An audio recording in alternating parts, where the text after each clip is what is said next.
Jadi sebetulnya pesan yang disampaikan oleh Mas Pram ketika itu apa, Mas Eno? Ya, aku nggak bisa menebak-nebak ya, karena itu pertemuan yang terjadi antara beliau berdua. Tetapi secara garis besar ya sangat mungkin kita saling menghormati posisi. Artinya Pak Prabowo sebagai pemenang Pilpres, ya Bu Mega pesannya selalu sama ya, jalankan tugas baik-baiknya, berpihak kepada rakyat, laksanakan amanat konstitusi. Dan kita PDI Perjuangan juga punya portofolio politik yang cukup untuk memainkan peran politik kita. Artinya sebagai partai politik yang punya kursi yang sangat dominan di Senayan, itu ya kita mengawal melalui apa yang kita miliki. Jadi pembagian peran itu ya terjadi dengan positif, dengan sehat. Kita mendukung pemerintah yang baru agar bisa memunculkan harapan, otokritik, evaluasi terhadap pemerintahan Pak Jokowi 10 tahun terakhir. Itu yang kita lakukan. Ya. Akhirnya kan kita mendengar bahwa Mbak Puan mengatakan PDI Perjuangan tetap mendukung pemerintahan Prabowo Gibran, tapi kita mendukung lewat DPR. Iya, betul, betul. Kenapa akhirnya pilihannya hanya mendukung lewat DPR? Kenapa tidak disertakan juga mendukung dalam kabinet? Apakah memang tidak terjadi kesepakatan ketika berbicara soal kabinet? Enggak lah, artinya satu yang pasti hak prerogatif menentukan menteri itu kan di tangan Pak Prabowo sebagai presiden terpilih. Maka tentu saja ya pada saat kita tidak dipilih, ya bukan berarti lalu kemudian kita merasa loh apakah ada deal yang tidak sepakat. Dari awal pun kita tidak dalam posisi mengharapkan apa-apa dalam konteks penyusunan kabinet Pak Prabowo. Tidak dipilih atau PDI Perjuangan memang tidak menawari itu juga? Yang pertama. Yang kedua kita juga nggak nawarin. Itu loh. Jadi dua-dua itu kita satu nggak GR. Dua kita nggak nawarin. Udah Pak Prabowo jalan aja. Kabinet baru jalan aja dengan bagaimana visi Pak Prabowo. Kita menghargai bagaimana Pak Prabowo menganggap. PDI Perjuangan tidak nawarin, Mas Eno? Kita tidak dalam posisi itu. Tapi Pak Prabowo menawari kan?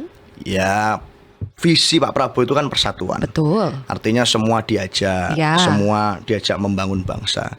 Nah, perspektif kami agak berbeda. Dalam arti membangun bangsa, bersatu. Bukan berarti pada saat kita menjalankan peran di DPR sebagai bagian dari mekanisme kontrol, itu bukan berarti kita tidak mau bersatu.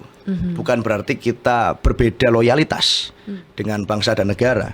Bahkan dalam pidato Pak Prabowo kan disampaikan, Pak Prabowo itu menyampaikan kalau beliau dianggap tidak lagi sama dengan visi besar bangsa, menyeleweng dari cita-cita itu, maka silahkan pendukungnya meninggalkan beliau. Loh, ini teladan seorang pemimpin yang mengatakan bahwa kesetiaan itu pada bangsa dan negara, bukan pada masuk tidaknya dalam kabinet. Betul. Bukan pada bergabung atau tidak. Nah, itu kita menganggap ya ini kita menjalankan juga apa yang menjadi pesan Pak Prabowo. Iya. Nanti kita akan bahas nih soal memang pidato perdana Presiden Prabowo di MPR DPR kemarin itu luar biasa ya. Tapi sebelum itu nih Mas Eno, karena informasi yang beredar di kalangan wartawan adalah sebenarnya Pak Prabowo menunggu loh sampai hari terakhir pun menunggu sebelum pelantikan itu menunggu ada nama yang diserahkan oleh PDI Perjuangan untuk masuk dalam kabinet. Apakah benar informasi itu tidak deal-kah atau gimana?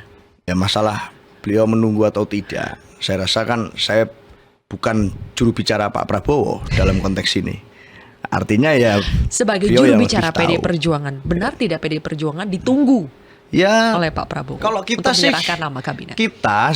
Aku tetap menjawabnya sama, bahwa kita dalam posisi yang ya artinya kan kita harus menyodorkan kalau itu ada yang menunggu. Nah, kita nggak dalam posisi itu kok. Kita tidak dalam posisi untuk mengharapkan bahwa ada sesuatu yang akan kita dapatkan dalam konteks pembagian jatah menteri pasca Pilpres kemarin. Kita sadar bahwa membangun bangsa itu realnya ada banyak cara untuk bisa ikut serta berkontribusi. Nah, di parlemen itu nggak kalah mulia. Lalu kenapa kita harus kemudian menyodorkan nama? Kurasa Bu Mega politisi yang sangat berpengalaman, punya ciri khas berpolitik dengan intuisi dan kontemplasi politik yang matang.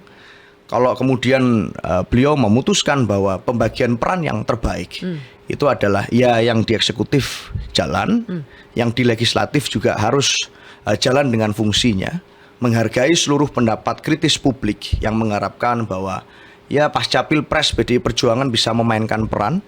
Ya artinya intuisi itu aku yakin udah berulang kali diuji Dan ini ujian kesekian kali bagi PDI Perjuangan dan kita membuktikan bahwa kita konsisten pada sikap-sikap kita. Aku rasa itu. Bagaimana dengan nama Pak Budi Gunawan Ya. sebagai Menko Politik Hukum Keamanan ya? Ya. Apakah itu adalah nama yang kalau tidak disodorkan bahasanya, apakah itu nama yang direstui oleh Bu Mega? Karena yang kami dengar Pak BG bagaimanapun meminta restu dari Bu Mega untuk bergabung dalam kabinetnya Pak Prabowo. Ya, Pak BG patriot bangsa, beliau pengagum Bung Karno, dan kalau dikatakan bahwa beliau punya kedekatan dengan Bung Karno dan dengan PDI Perjuangan, mungkin karena memang beliau pembaca yang handal dan membaca betul bagaimana cerita tentang Bung Karno, pernah jadi ajudan Bu Mega, sehingga kedekatan itu pasti itu secara historis tidak bisa dipisahkan. Tetapi kan secara legal formal beliau bukan kader PDI Perjuangan dan tidak punya KTA PDI Perjuangan. Secara endorsement politik tentu ini berbeda. Kita tidak kemudian melakukan suatu dorongan atau jaminan politik secara kelembagaan terhadap masuknya Pak BG dalam kabinet. Kita menghargai beliau sosok yang sangat pantas, sangat layak untuk menjabat sebagai Menko Politik dan Polkam ya. Jadi tidak ada endorsement juga dari PDI Perjuangan ke Pak BG untuk masuk ke dalam kabinetnya Pak Prabowo? Ya, Pak Prabowo kan memang kita ketahui sudah 5 tahun terakhir menjadi rekan sejawat di kabinetnya Pak Jokowi dengan Pak BG. Dan kedekatan itu terjalin. Artinya ya karena tugasnya beririsan antara Kementerian Pertahanan dan Kepala BIN, maka ya menjadi wajar kalau terjadi hubungan antar personal. Nah, jadi kalau beliau diminta untuk masuk ke kabinet, kita ikut bangga, ikut senang. Beliau tokoh yang punya pengalaman panjang, bahkan berperan sentral di tahun 2019 dalam konteks mempertemukan Bu Mega, Pak Jokowi, dan Pak Prabowo di Tengku Umar. Artinya ini ceritanya panjang dan nggak ada kita kemudian bicara endorsement atau jaminan politik secara kepartaian. Gitu. Ya. No endorsement berarti ya? No, tetapi kita ya ikut bangga dan ikut senang. Oke. Ya.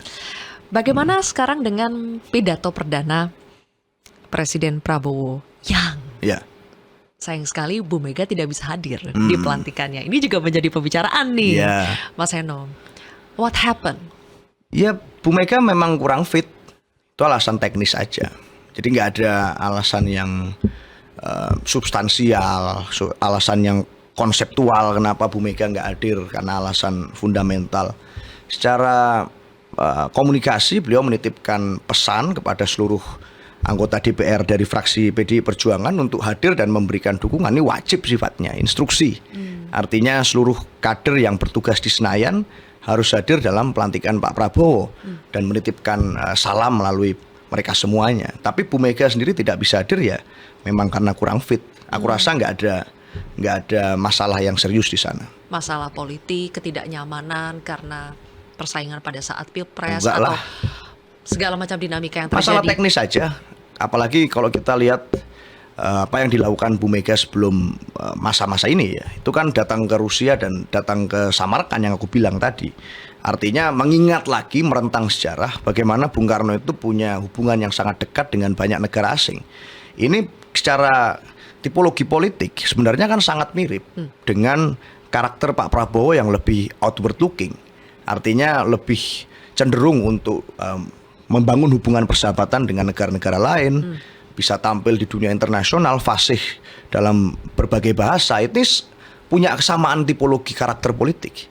Jadi artinya secara visi itu dalam konteks geopolitik ya ini nggak ada banyak perbedaan yang serius. Artinya ya Bu Mega nggak hadir karena sakit aja, karena nggak fit. Jadi biasalah aku rasa. Oke. Semoga keadaannya sudah lebih baik sekarang. Amin. Ya. Amin. Dan apakah kita masih bisa untuk tetap berharap bahwa dalam waktu dekat, setelah urusan kabinet ini agak longgar lah ya, udah selesai itu, akan ada pertemuan antara Pak Prabowo dan Bu Mega yang selama berbulan-bulan ini dinantikan tapi belum terjadi. Ya, Bisakah kita masih sangat bisa, optimis? Sangat bisa. Aku yakin malah itu setelah aku timbang-timbang dan pikir-pikir, momentumnya akan jauh lebih baik kalau pasca pelantikan. Artinya nggak akan ada lagi kecurigaan orang bahwa pertemuan ini pertemuan pragmatis, pertemuan transaksional, deal-deal politik itu akan menangkis semua asumsi itu. Karena ya sudah terbentuk kabinetnya, sudah digembleng nanti di Magelang misalnya. Ya mau ngapain lagi? Kita tentu nggak mengharapkan kan kabinet Pak Prabowo ini bongkar pasang. Kemudian reshuffle 1 tahun sekali. Itu yang kita ingat satu pembelajaran berharga dari era pemerintahan Pak Jokowi. 1 tahun sekali ada pembaruan menteri.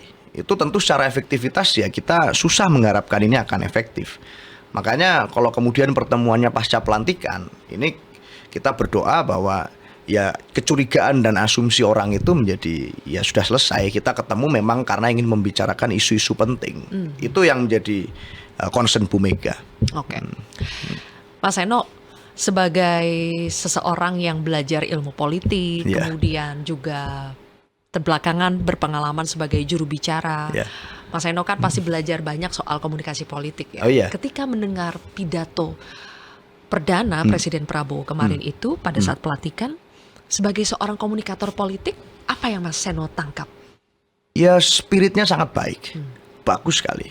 Aku mendengarkan ulang tadi di perjalanan ke sini, aku dengarkan lagi. Jelajahi cara baru mendapatkan informasi. Download Metro TV Extend sekarang.